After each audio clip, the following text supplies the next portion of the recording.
Voyage, avec le vent et la pluie. Le vent, ce souffle invisible, qui fait danser les feuilles, et chanter les arbres. Parfois doux comme un murmure, parfois fort comme une course. Puis, il y a la pluie. Elle tombe sur les toits, glisse sur les vitres. Et crée des musiques différentes, des gouttes légères, ou de grosses averses. Elle transforme le ciel, la rue, les visages. Et nous. Parfois, on court. Parfois, on sourit.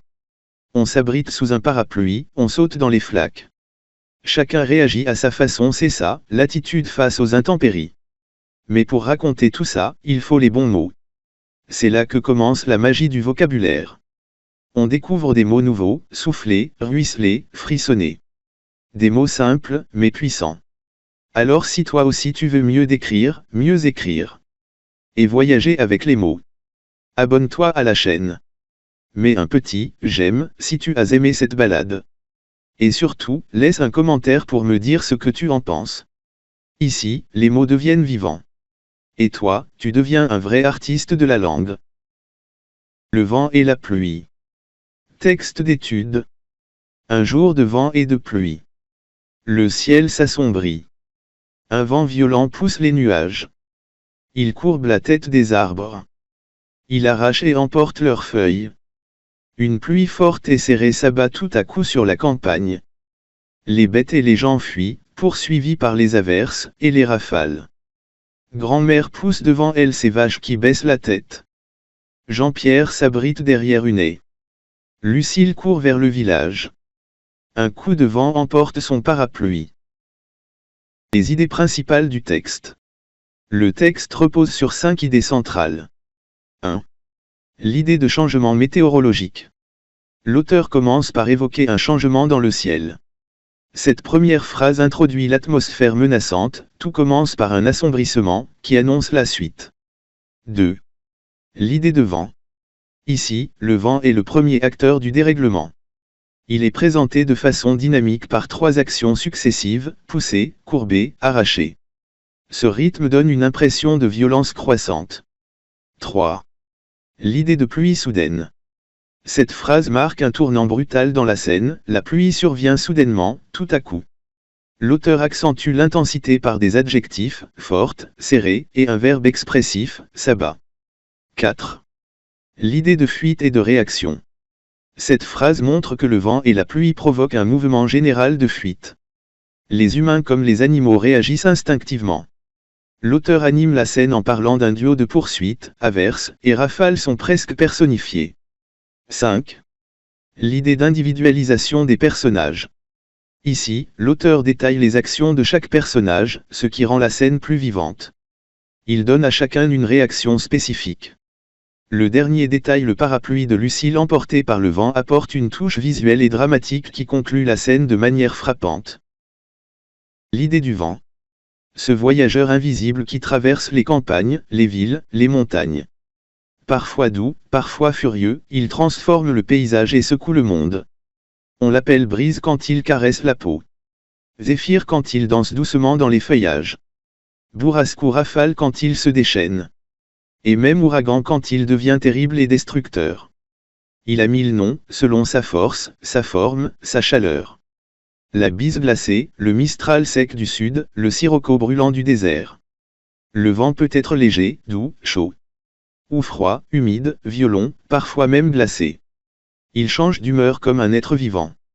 Il agit sur les choses, et ses actions parlent.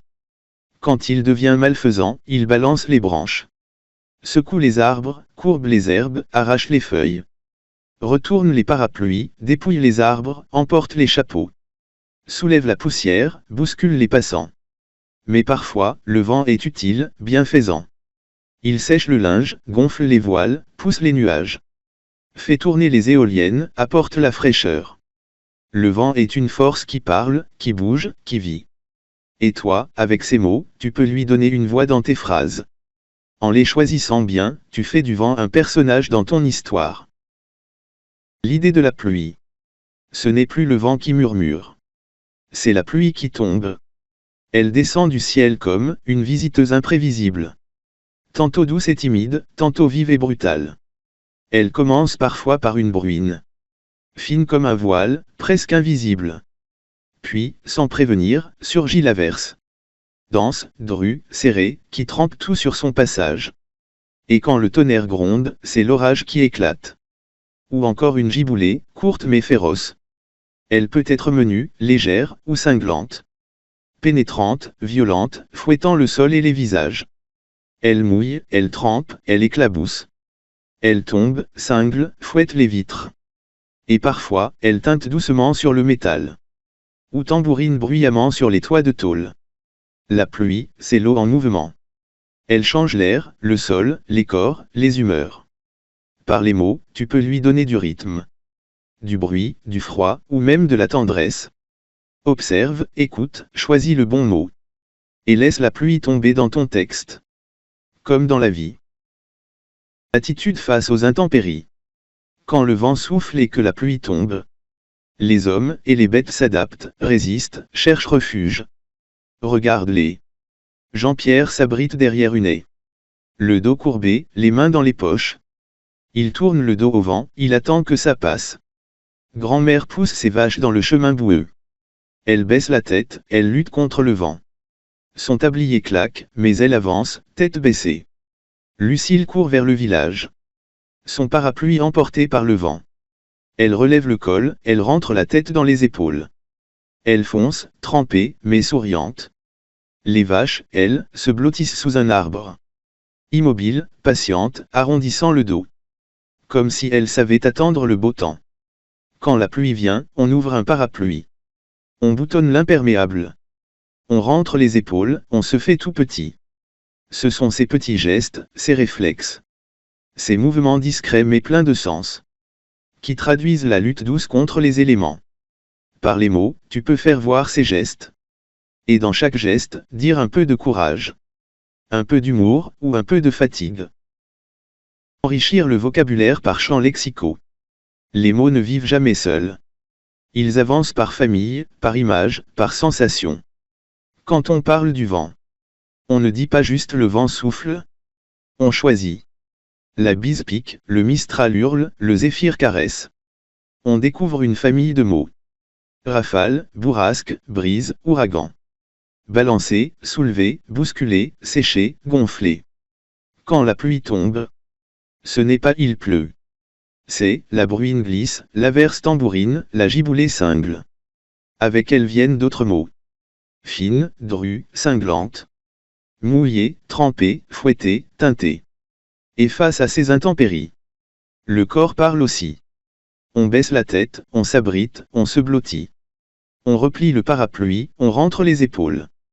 On arrondit le dos comme un arbre battu par le vent. Ces familles de mots s'appellent des champs lexicaux.